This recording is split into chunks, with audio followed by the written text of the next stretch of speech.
মূল্যবান কিছু কথা বলার জন্য বিশেষভাবে বলা হলো।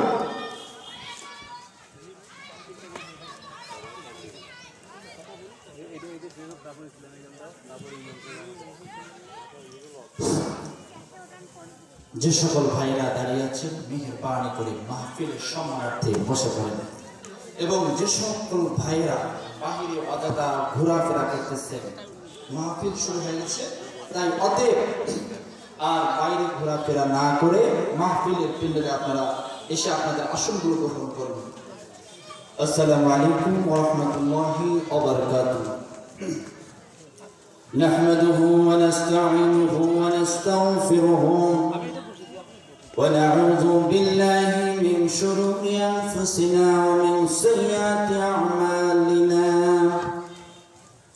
মান ইয়াহদিহিল্লাহু ফালা মুদিল্লা লাহু ওয়া মান ইউদ্লিল ফালা হাদিয়া লাহু।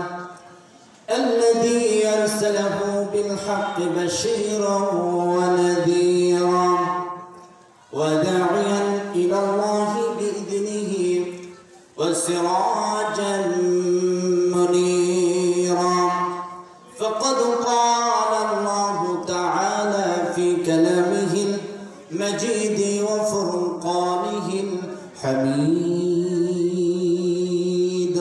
সবাই আমার সাথে পড়ুন। أعوذ بالله من الشيطان الرجيم. بسم الله الرحمن الرحيم. ولنبلونكم بشيء من الخوف والجوع ونقص من الأموال والأنفس والثمرات وبشر الصابرين.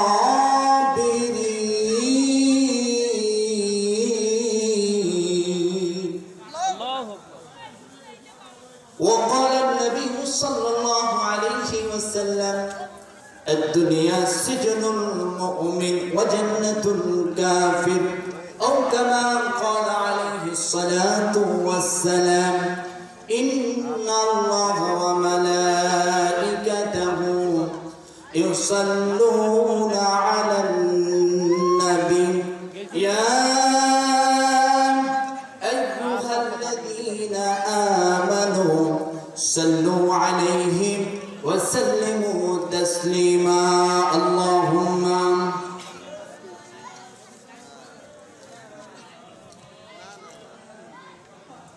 وعلى آل سيدنا مولانا محمد. مزيك سينا من يامن محمد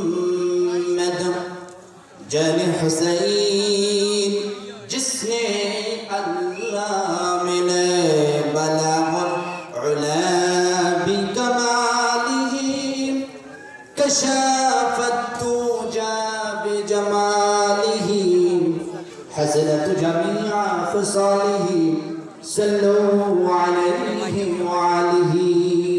الحمد لله. আপনারা সকলেই কেমন আছেন? ভূমিকা বলবো না, সরাসরি কোরআন এবং হাদিস থেকে কিছু কথা বলবো। ওমা তৌফিক ইল্লা বিল্লাহ। প্রিয় ভাইরা আমার, লক্ষ্য করুন, এই মনোমুগ্ধকর আয়োজনের নামকরণ করা হয়েছে তাফসীরুল কোরআন মাহফিল। তাই এখানে কথা হবে সরাসরি কোরআন থেকে, কোনো কিচ্ছা কাহিনী কথা হবে না। ঠিক না বেটি? আলোচনা করেন। আলহামদুলিল্লাহ, আজকে মহতি প্রোগ্রামে সম্মানিত উপস্থিতি, কোরআন থেকে সরাসরি কথা হবে। এই কোরআনের কথা বলতে গেলে এক শ্রেণীর লোকের ইদিল্লু বিহি কাসীরা, এক শ্রেণীর লোকের চুলকানি শুরু হয়ে যায়। ঠিক না বেটি? আরো জোরে বলেন। আর এক শ্রেণীর মানুষের যাদাতহুম ঈমানা, ঈমান বৃদ্ধি পেতে থাকে। আল্লাহু আকবার বলেন। রাসূলুল্লাহ সাল্লাল্লাহু আলাইহি ওয়াসাল্লাম বলেন, মান ক্বালা বিহিস সাদাকা, কোরআন থেকে যারা কথা বলে তারা মধ্যে সবথেকে সত্য কথা বলে আল্লাহু আকবার বলেন। এরপর আসেন রাসূলুল্লাহ সাল্লাল্লাহু আলাইহি সাল্লাম ইরশাদ করেছেন ওমান আমিলা বিহি উজরা, কোরআন থেকে যারা কম্প্রোমাইজ করে, কোরআন থেকে যারা সলিউশন দেয়, কোরআন থেকে যারা বিচারের রায় দেয়, কোরআন থেকে যারা সংসদ চালনা করে, তারা এই পৃথিবীর মধ্যে সোশ্যাল জাস্টিস কায়েমকারী, অর্থাৎ তারাই হচ্ছে পৃথিবীর মধ্যে একমাত্র শাসক, সঠিক শাসক। আল্লাহু আকবার বলেন। এখন আমি আপনাদেরকে বলতে চাই, সারা পৃথিবীর মধ্যে বর্তমান সময় কি কোরআনের শাসন আছে?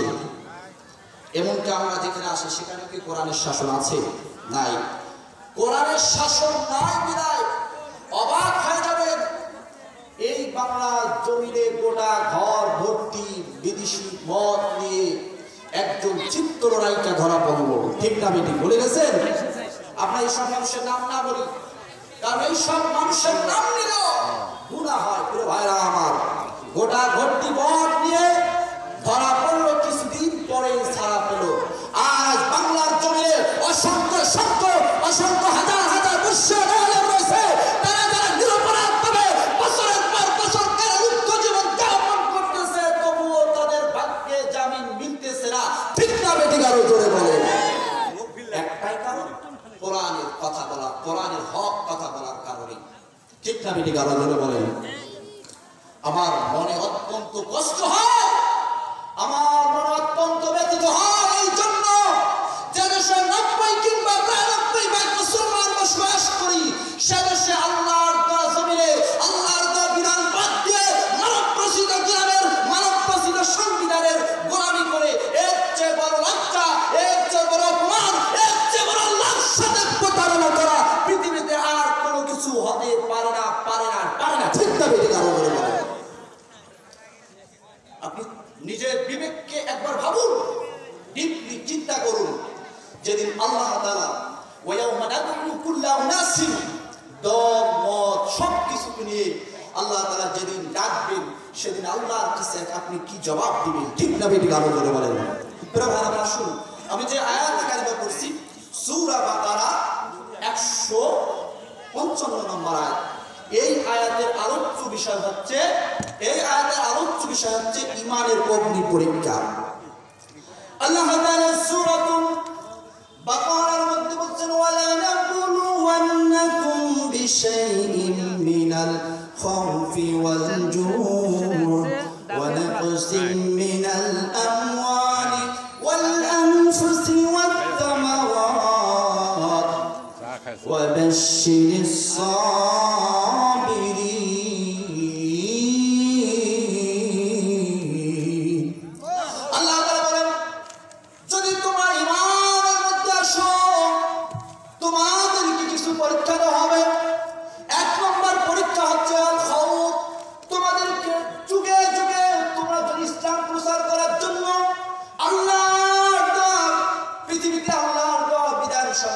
প্রতিষ্ঠা করার জন্য তোমরা যদি সংগ্রাম করো, তোমাদেরকে যুগে যুগে যারা নব্য আবু জাহেলের উত্তরসূরিরা রয়েছে, এরা তোমাদের বিরোধিতা করবে। ঠিক না বেঠি? ইতিহাস খুঁজে দেখেন, হযরত বিলাল রাদিয়াল্লাহু তাআলা যখন ইসলাম ধর্ম গ্রহণ করলেন, ইসলামের ছায়াতল সুশীতল ছায়াতলে চলে আসলেন, সঙ্গে সঙ্গে মক্কার চতুর্দিকে খবরটা চলে গেল, একজন হাবশী অর্থাৎ গোলাম চাকর হয়ে মুহাম্মাদের দলে চলে গিয়েছে। মুহাম্মাদের দলে চলে গেছে, সকলে পরেশান হয়ে গেল। আবু জাহেল, উতবা, শাইবা, মক্কার নেতৃবর্গরা সকলে চিন্তায় পড়ে গেল, কি হবে, কি হবে। আবু জাহেল হঠাৎ করে হযরত বিলাল রাদিয়াল্লাহু তাআলা আনহুকে এরকম ডাক দিলেন, ও বিলাল, তুমি কেন মুহাম্মাদের দলে চলে গেছো? তুমি এটা করতে দাও। ওখানে ছিল বিলাল রাদিয়াল্লাহু তাআলা আনহুর মুরিদ অর্থাৎ মালিক, সেখানে উপস্থিত ছিল।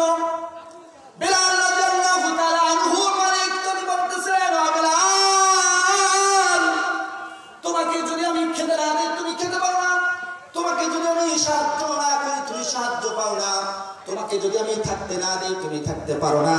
কিন্তু কেন তুমি মুহাম্মাদের দলে চলে গেছো? কেন তুমি মুহাম্মাদের আল্লাহর কথা বিশ্বাস করো? কেন তুমি এই কাজ করলে? হযরত বিলাল রাদিয়াল্লাহু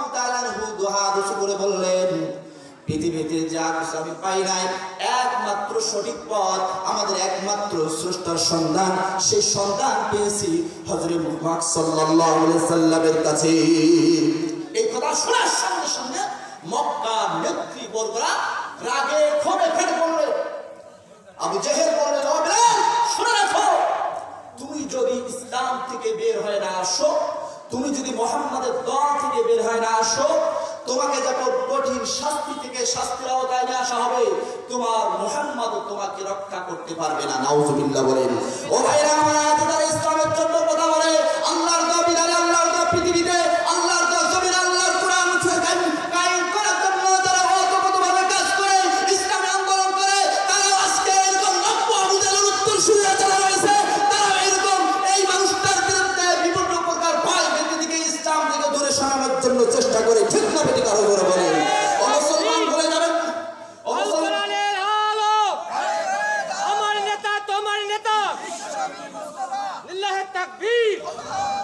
মুসলমান বলে যাবেন না, মুসলমান মুমিন কখনো এইরকম জেল জুলুমকে ভয় করে না।